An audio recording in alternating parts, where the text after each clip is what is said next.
الحمد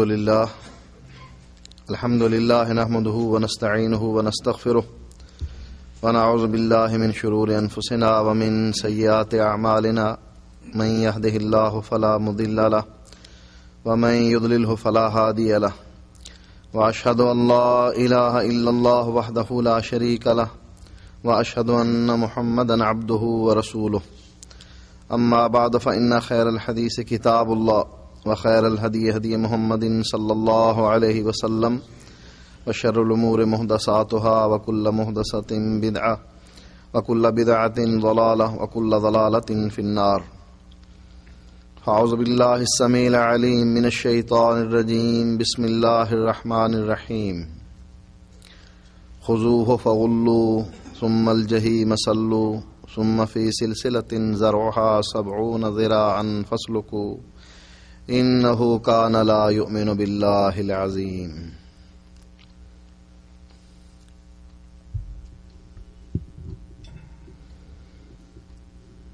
میرے اس لیکچر کا عنوان عقیدۃ اہل سنہ والجماعہ ہے.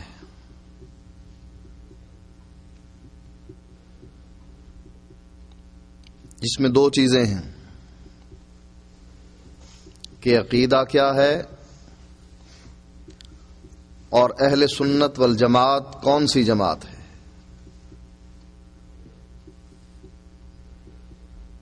محدثین کی نظر میں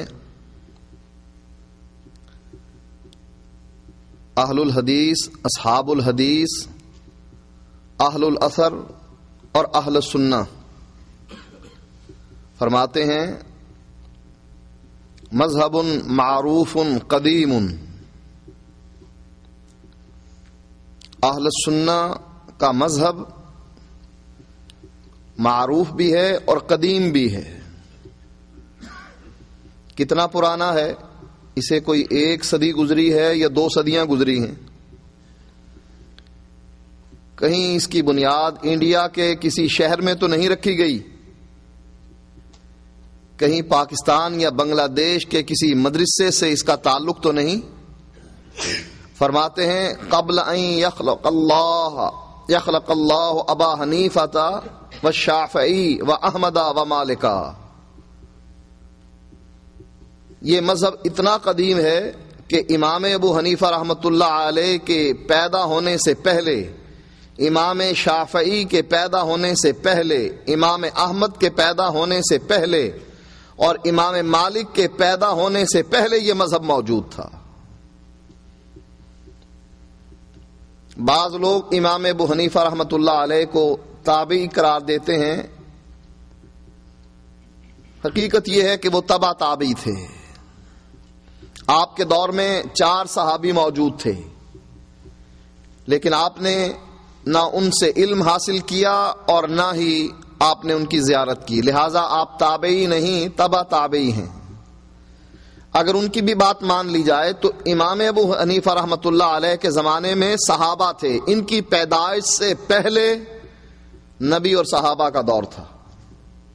اس کا معنی یہ ہوا کہ اہل سنہ والجماعہ اتنی قدیم ہے جتنا قرآن قدیم ہے. اہل سنہ والجماعہ اتنی قدیم جماعت ہے جتنی حدیث قدیم ہے. اس کی ابتدا اس وقت ہوتی ہے جب آسمان سے آنے والا غار میں آ کر کسی کو کہتا ہے اقرأ بسم ربک الذی خلق، اور وہ جواب میں کہتا ہے ما انا بقارئ، میں کیسے پڑھوں کہ آج تک کسی درسگاہ کا منہ میں نے نہیں دیکھا. کسی استاد کے سامنے درس حاصل کرنے کے لیے زانو تلمس طے نہیں کیے، میں کیسے پڑھوں؟ فرشتہ بھیجتا ہے اور کہتا ہے اقرأ بسم ربک الذی خلق. اللہ کے نبی پھر وہی جواب دیتے ہیں، کیونکہ نبی اکرم صلی اللہ علیہ وآلہ وسلم کے بارے میں قرآن کہتا ہے ما کنت تدری مل کتاب ولل ایمان جب تک ہم نے تجھ کو نہیں بتلایا اس وقت تک نہ تجھ کو ایمان کا پتہ تھا نہ تجھ کو کتاب کا پتہ تھا. آپ نے فرمایا ما انا بقارئن، میں پڑھا ہوا نہیں ہوں. نعوذ باللہ، اللہ کے نبی جھوٹ نہیں بولتے تھے.